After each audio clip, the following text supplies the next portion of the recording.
right, so at first glance, the Washington Beltway and the world of sports don't seem to have much in common. In politics, rules change at a moment's notice, and it seems as if members of a certain political party, they're always trying to change them to further their political ambition. In sports, teamwork is essential.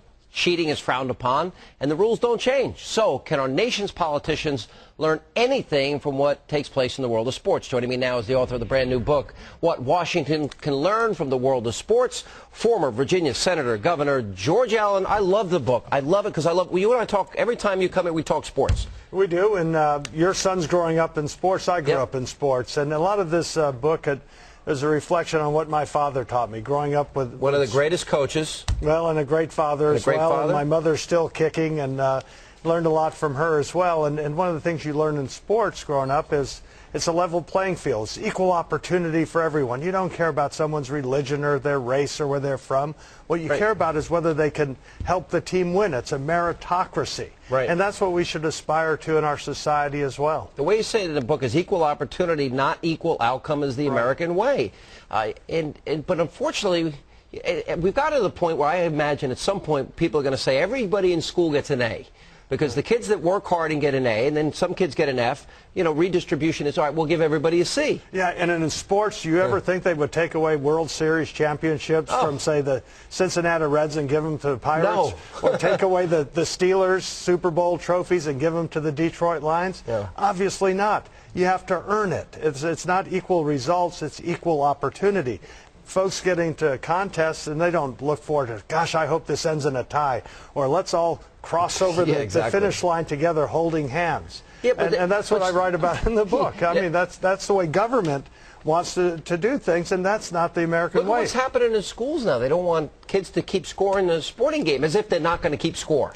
Well, I've refereed even soccer games for kids, and they are all keeping score. Sure. And indeed, when you go to a basketball game, you don't guess what the score is. There's a scoreboard. And in fact, in one chapter in our book, my book, what Washington can learn from the world of sports is what gets measured gets better. And so you have to have measurement to make sure we know children are learning how to read and write and speak the English language and higher levels of math and science and history and economics. And if students are doing poorly, they need more help. You don't just socially promote them from grade to grade. Sports mirrors life. Both my kids, my little boy's 11, my little girl's 8, they're both competitive athletes. But what I love about it is you gotta learn to win.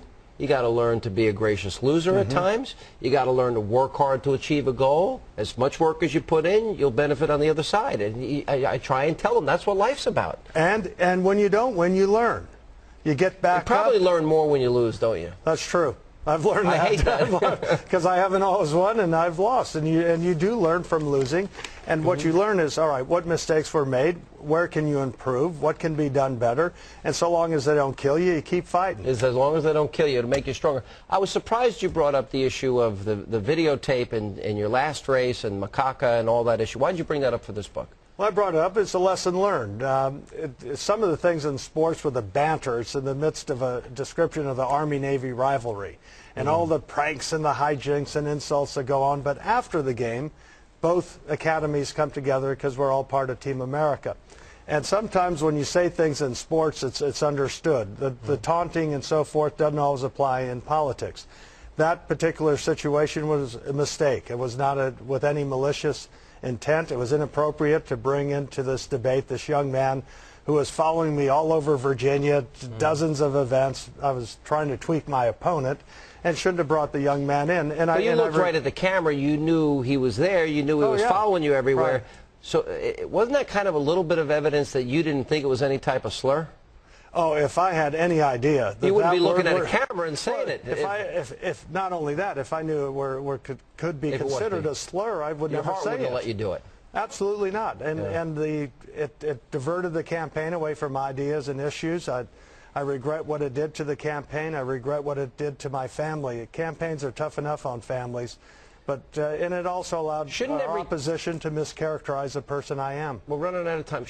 Don't you think every kid should play a sport because it does mirror life? Oh, I think it's great because you learn self-discipline, hard work, and if it's a team sport, you learn teamwork. if it's a single sport that's pushing yourself, and you realize that you can push yourself further than you thought. And whatever endeavor one gets into in life, sports teaches great lessons. Well, it's a great book. And also what you talked about, sportsmanship as well. Governor, good to see you. Thanks for being with us. It's a great book. I love it.